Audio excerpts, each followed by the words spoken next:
جو ظالم جابر ہو، جو قرآن سے انکار کرے وہ اللہ سے اور دور ہو جاتا ہے، قرآن سن کر اس کا کفر اور بڑھ جاتا ہے۔ بس یہ آفت خود کافر کی طرف سے اس کے کفر کی وجہ سے ہوتی ہے، نہ کہ قرآن کی طرف سے۔ قرآن تو سراسر رحمت اور شفا ہے۔ الحمدللہ رب العالمین والصلاة والسلام علی رسولہ الامین، اما بعد۔ رب اشرح لی صدری ویسر لی امری واحلل عقدۃ من لسانی یفقہوا قولی۔ السلام علیکم ورحمۃ اللہ وبرکاتہ۔ میں محمد عامر سورہ بنی اسرائیل کی تفسیر لے کر حاضر ہو چکا ہوں۔ آج انشاءاللہ ہم آیت نمبر 82 تا 84 کی تفسیر پڑھیں گے۔ آئیے اس تفسیر کی شروعات کرتے ہیں ان آیتوں کی تلاوت سے۔ اعوذ باللہ من الشیطان الرجیم، بسم اللہ الرحمن الرحیم۔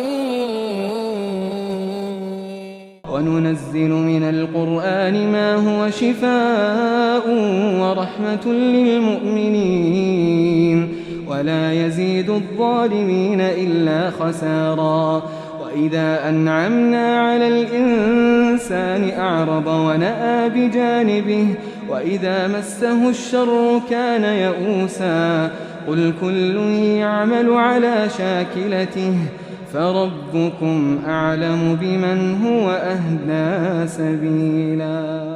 آیت نمبر 82 کا ترجمہ یہ ہے، ہم اس قرآن میں وہ کچھ نازل کر رہے ہیں جو ماننے والوں کے لیے تو شفا اور رحمت ہے، مگر ظالموں کے لیے خسارے کے سوا اور کسی چیز میں اضافہ نہیں کرتا۔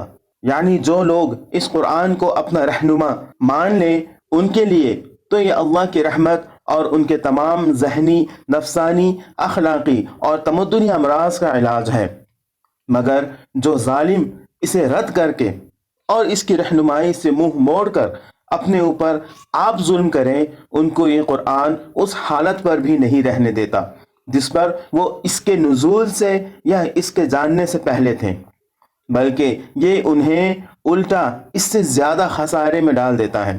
اس کی وجہ یہ ہے کہ جب تک قرآن آیا نہ تھا یا جب تک وہ اس سے واقف نہ ہوئے تھے ان کا خسارہ محض جہالت کا خسارہ تھا، مگر جب قرآن ان کے سامنے آ گیا اور حق اور باطل کا فرق کھول کر رکھ دیا تو ان پر اللہ کی حجت تمام ہو گئی۔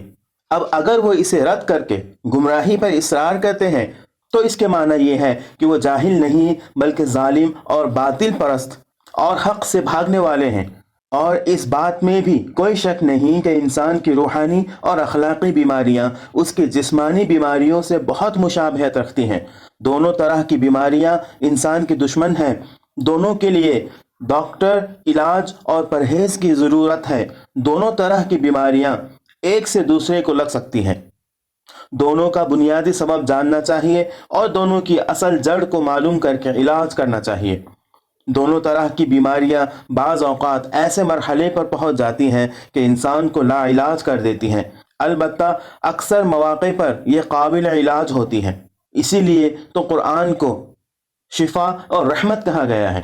قرآن کا شفا ہونے کا مطلب یہ ہے کہ قرآن ہمیں پاک سازی کی طرف لے کر جاتا ہے، اور رحمت ہونے کا مطلب یہ ہے کہ قرآن تعمیر نو کی طرف اشارہ کرتا ہے اور ہمیں لے کر کے جاتا ہے۔ قرآن حیات بخش نسخہ ہے ان کے لیے جو جہالت، تکبر، حسد اور نفاق کے خلاف جہاد کے لیے اٹھ کھڑے ہوں۔ قرآن شفا بخش دوا ہے پسماندوں، بے اتفاقیوں اور بے بنیاد خطرات کے علاج کے لیے۔ قرآن شفا بخش علاج ہے اس کے لیے جو دنیا کے عشق میں مبتلا ہو، جو مادیات میں گھر گیا ہو اور جو شہوتوں کے سامنے بے بس ہو گیا ہو۔ قرآن آرام شفا بخش نسخہ ہے اس دنیا کے لیے جس کے ہر طرف جنگوں کی آگ بھڑک رہی ہو، اسلحے کے انباروں تلے جس کی کمر جھک گئی ہے، جس کے سب سے زیادہ اقتصادی اور انسانی سرمایہ کو جنگ اور اسلحے کے دیو اپنے قدموں تلے پامال کر رہے ہیں۔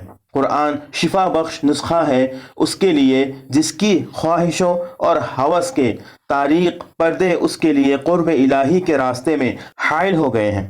آیت نمبر 83 کا ترجمہ ہے، انسان کا حال یہ ہے کہ جب ہم اس کو نعمت عطا کرتے ہیں تو وہ ایٹھتا اور پیٹھ موڑ لیتا ہے۔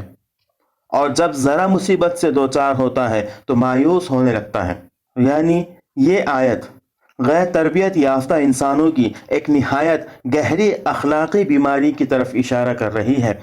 ارشاد ہوتا ہے جس وقت ہم انسان کو کوئی نعمت بخشتے ہیں تو اس میں نخوت اور غرور پیدا ہو جاتا ہے اور وہ اپنے پروردگار سے منہ موڑ لیتا ہے اور عالم تکبر میں اس سے دور ہو جاتا ہے۔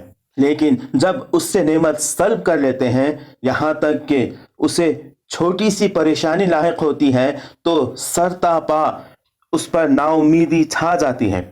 آیت نمبر 84 کا ترجمہ ہے، ان لوگوں سے کہہ دو کہ ہر ایک اپنے طریقے پر عمل کر رہا ہے، اب یہ تمہارا رب ہی بہتر جانتا ہے کہ سیدھی راہ پر کون ہے۔ اس آیت میں رسول اللہ صلی اللہ علیہ وسلم کی طرف روح سخن ہے۔ ارشاد ہوتا ہے کہہ دو ہر شخص اپنی روش، خلق اور عادت کے مطابق عمل کرتا ہے۔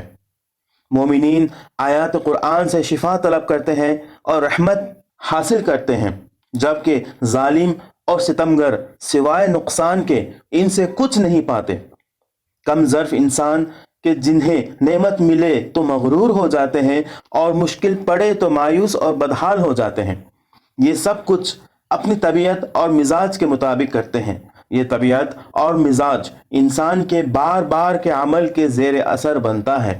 ایسی حالت میں خدا سب کے حالات پر شاہد اور ناظر ہے۔ جی ہاں، تمہارا رب ان لوگوں کی کیفیت سے زیادہ آگاہ ہے جن کی روش بہتر ہے اور ہدایت کے مطابق ہے۔ آج کے لیے اتنا ہی۔ اللہ رب العزت سے دعا ہے کہ ہم نے جو پڑھا سنا اس پر ہمیں عمل کرنے کی توفیق عطا فرمائے۔ آمین۔ وآخر دعوانا ان الحمد للہ رب العالمین۔ السلام علیکم ورحمۃ اللہ وبرکاتہ۔